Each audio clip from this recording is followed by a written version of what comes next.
Welcome to Destructive News. News, no matter how destructive.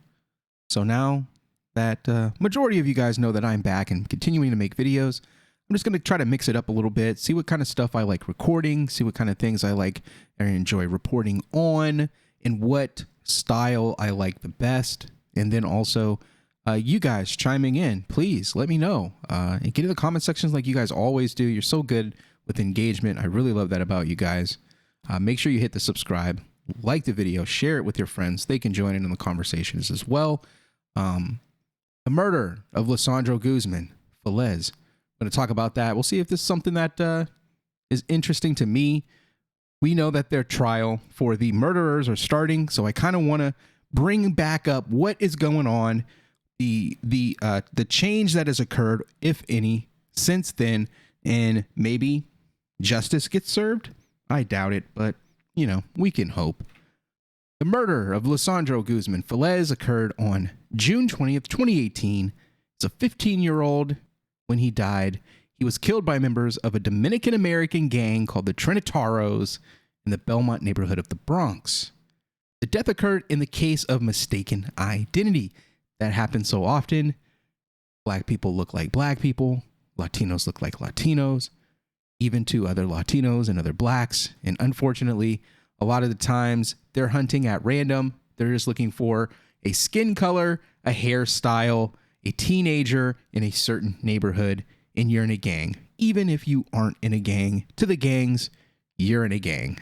It's MBK, it's EBK, Neutron, and everybody. So that's the game.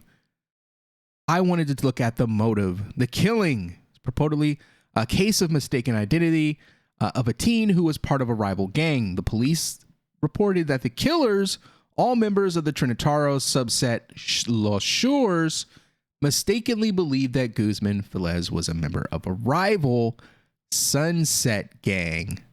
The Bronx County District Attorney Marcel Clark said, "This chick's a real piece of work."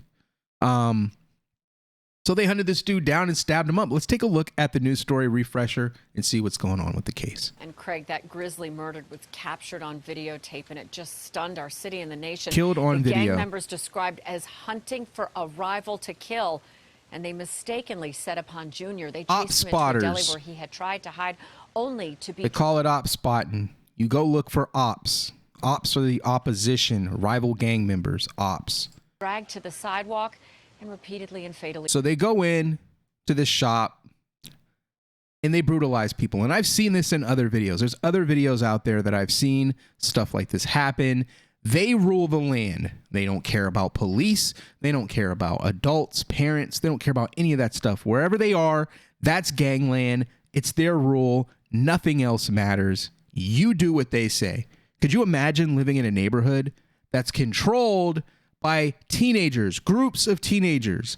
They are the decision makers. It kind of works like those what is the Middle Eastern terrorist group ISIS, where they kind of go into the areas and they kind of appoint these like policy enforcers, like imams or whatever they call them, and they decide if you've broken the law, and they do the punishment and everything right there on the spot. This guy broke the law. I find him guilty. His punishment is execution to be served out right now. That is what is going on in boroughs around New York City.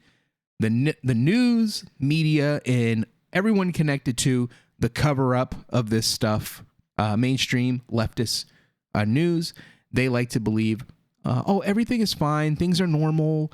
These kids are just acting out because they don't have the summer jobs program. That's why they're doing this. This is why they're creating their own countries within the country with their own rules and laws and punishments for the things that they deem punishment worthy. And the punishments are delved out with death, sometimes brutal, painful death. Stabbed the judge when sentencing the 5 gang members, calling the killings senseless, savage, and cowardly. Murals adorning the neighborhood it doesn't change where a thing. Junior lived and died with his mother. Many still mourn his loss. They like to call them names. They like to say these things, but in the end, does it even matter? Does it matter if your son is dead? Does it matter if your daughter's killed? Does any of it matter? Does it matter if the judge calls them a bunch of names? You called them 5 names, but we had 5 funerals. Does that make up? Does that make up for any of this? These guys going in and out of jail like it's nothing, a revolving door, signature bonds, juvenile detention programs, other programs, rehabilitation programs. You think that's going to make up for the death of a loved one, a child? Come on, man. The 15-year-old had been a member of the NYPD Explorers Group. The 2 additional defendants facing he was involved in law enforcement at an early age. Frederick then will have their jury selection begin today for the murder charges. Suero is the alleged leader of a sect of the Trinitarios, accused of giving that order to hunt down the rival. Then is reportedly his number 2 man. The trial had been delayed due to COVID, as well as a defense attorney's death. Let's get this underway. Meanwhile, June 20th marks the 4-year anniversary of Junior's murder. It's been 4 years these guys have been hanging out, living a good life. 4 years. Now it's time to get down to business. Will he see justice? Will his family see justice? Well, he won't see justice because he's dead. But will his family see justice? I don't know. I doubt it. I feel like, especially with these kids in the system here, with these attorneys that we have, these DAs, they don't want it. They don't want to put more black kids, brown-skinned kids in jail. They want them back out on the streets. Very unfortunate that this, good kid who kind of had, at even an early age, in an unfavorable situation, seemed to kind of have a path, kind of built out for himself this early on, and had interests, but that's cut short because, gang culture. The city needs it to enforce their rule over people. So, hey, that's just collateral damage, I suppose, to the Guzman-Feliz family.